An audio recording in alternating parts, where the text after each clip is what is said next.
four candidates for the Democratic nomination for president. Our first guest is the only one young enough to have listened to Offset and Cardi B on purpose. She is from right here in California, and she means business. Please welcome Senator Kamala Harris.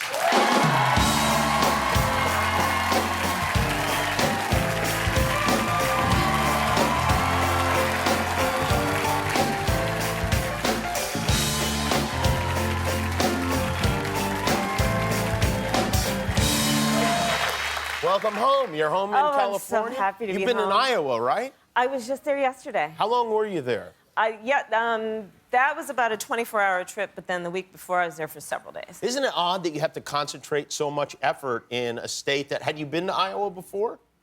Not before I was a candidate. Yeah. Yeah. But now I've been there a lot now. You've been there a lot now, yeah. Well, you did very well in the debate, and now the polls are surging. You had a big bump in the national poll, and in California, you're #1, which is good because it's your state. Yeah. And and I think in New Hampshire, you're #2 in New Hampshire, which is good, right?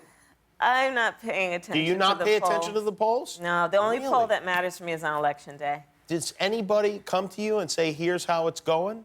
Yeah, they've told me. My team has told me, and certainly it's positive reinforcement. But honestly, the reason you don't pay attention to the polls what happened last election? I don't. I have a complicated relationship with polls, which is this. When I first ran for DA, when I first ran for Attorney General, people said to me, nobody like you has done this, they're not ready for you, and the first polls that came out suggested to everyone that we couldn't win. And so from then on, I've just kind of felt like, you know what, I'm going to pay attention to the voters and the people, and then I'll leave it to the consultants to pay attention to the polls. Ultimately, the polls don't really matter. Although they matter when it comes to fundraising and that sort of thing. I mean, it is an indication of where you are, but it's not the only one. You got a big boost at the debate when I think you broke 2 of Joe Biden's ribs at that debate. Are you aware of that? Do you have any regret of going in so hard on him? You know, I felt strongly that we needed to have a full discussion about that era in our country, and it was a discussion that had been occurring for probably about 2 weeks before the debate, and I felt the need to be sure that we are reflecting true history as it relates to integration of the schools and the need to force integration because there were so many states that were adamant against allowing the children of all races to be educated together. And I'll tell you, Jimmy, I have had so many people come up to me and almost whisper like it's a secret among us. Black and white, I was bussed since that debate. It's something that it has not been the subject of much discussion in the last few decades, but it is something that impacted millions of people in our country. And I think it's an important reminder that we have to always remember our history and the last chapter if we're going to accurately and correctly write the next chapter. Is there a danger, do you feel? And because I feel like this is unlike any other election. And is there a danger that the Democrats will cannibalize and really hurt each other going into, the big prize? I hope not. And I think that most of us are of like mind, that this should be, on that debate stage, a debate about issues, but not personal attacks. It should be about, pointing out the differences, obviously, between us so that Democrats can make a decision. But it should not be about cannibalizing anybody. If you get to the point where you are debating Trump, will you engage in personal attacks? I hope the answer is yes. No, but I will prosecute the case against 4 more years of Donald Trump, and there's a rap sheet to be prosecuted. He barely mentioned you at his rally tonight, which I think means he's most scared of you. I really do, because he's been focusing on... Why do you think he's focusing on these congresswomen so much? I think that he has defiled the office of the President of the United States. You called him a coward, which isn't necessarily fair. I mean, this man almost went to Vietnam were it not for his bone spurs. No, because here's the thing. The President of the United States has so much power, and in particular in that microphone that she holds. He's a woman? That she who should be president holds. I see. And what we have seen is that this individual, this president, He, I guess, believes that his power is to beat people down instead of what real power and strength is about, which is lifting people up. It does seem to be the case. Yeah, and that's why I also call him a coward. You know my background. I was a prosecutor. I took on predators, be they transnational criminal organizations that preyed on women or children, or the big banks that preyed on homeowners, pharmaceutical companies, for-profit colleges. And I'm going to tell you something about predators. The thing about them is, by their very nature and character and instinct, they prey on the vulnerable. They prey on those they believe to be weak. They prey on those who are in need of help, and often desperate in need of help. And this is the kind of characteristic that we see in this president. And then he embraces the dictators. He embraces Kim Jong-un. He embraces Vladimir Putin. He embraces MBS. And let's be clear about those three fellows, right? Which is that on the issue of Russia's interference in the election of the President of the United States, this president prefers to take the word of the Russian president over the word of the American intelligence community on the subject of an American student who was tortured and later died. This president prefers to take the word of the North Korean dictator over the word of the American intelligence community on the subject of a journalist who was assassinated, a journalist who has American credentials. He prefers to take the word of a Saudi prince over the word of the American intelligence community. Who is this guy? I think... I mean, you crystallize it very well. I think he was the host of The Celebrity Apprentice.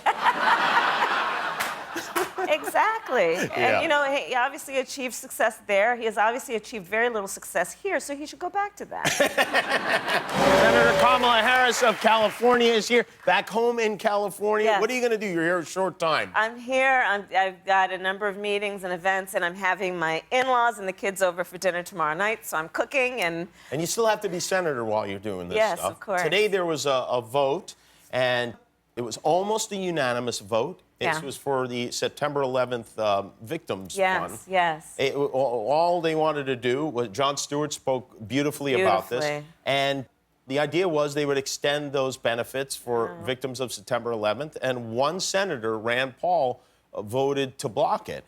When Congress can't pass something like that, it makes you wonder if we can ever come together on anything. I mean, listen, the way that I approach... First of all, it's tragic that that did not pass. Yeah. Because as we know and have known for now over a decade, there are so many heroes associated with 9/11 who deserve to receive all the benefit of our respect and all the benefit of the dignity we can give them. On the broader issue about whether we can find any common ground in the United States Congress, I do believe we can. Because I believe that the American people know that the vast majority of us have so much more in common than what separates us. And the way that I think about my priorities is through the lens of what I call the 3 o'clock in the morning thought, right? Which is when people wake up in the middle of the night with that thought that's been weighing on them. When they're thinking that thought, it is never through the lens of the party with which they're registered to vote. When they're thinking that thought, it is never through the lens of some simplistic demographic some pollster put them in. And for the vast majority of us, when we're thinking that thought, and you know this, I know this well, it has to do with our personal health, the health of our children or our parents. Can I get a job, keep a job, pay the bills by the end of the month, retire with dignity for our students? Can I pay off those student loans for so many families in America? Can I help my family member get off their opioid addiction or their drug addiction? The vast majority of us have so much more in common than what separates us. And if we approach priorities through that lens, I do believe we can see progress. But the first thing that we've got to do is agree also that we are going to reject those people who are trying to sow hate and division among us. And this is the contrast right now, which is where I believe the American people truly are, and then what you're hearing from supposed leaders. And that's why, Jimmy, talking about what's been happening over the last 48 hours, listen, people may not agree with all my policies, people may not vote for me, but I'm going to tell you this. We have got to get to a place where we as Americans agree we have got to unify as a country around our commonalities, around our collective priorities. We have got to unify. We have got to. You support Medicare for all? I do. Do you, and you, would people be able to still go and get supplemental insurance Yes, if they wanted to? Yes, absolutely. Is this something that Medicare for All would cost the middle class or the lower middle class, the lower class more with something that would increase taxes? No, it would not. And it would actually bring health care to the place where your access to health care is not a function of how much money you have in your back pocket. And, you know, right now we are looking at the fact that we have Medicare for All. And you know where that is? In the emergency rooms of America. And it is too expensive. And it also means that people are getting access to health care when they're in crisis, instead of before then, when we can actually alleviate their pain and extend the quality of their life in a much smarter and more effective way. You know, and then there's this whole argument that people think, well, maybe is this going to mean that I have to worry about not being able to see my doctor? 91% of the doctors in America are in Medicare. And those that are not are mostly pediatricians, and the 9%. And you know why they're not in Medicare? Because Medicare doesn't cover children. Mm-hmm.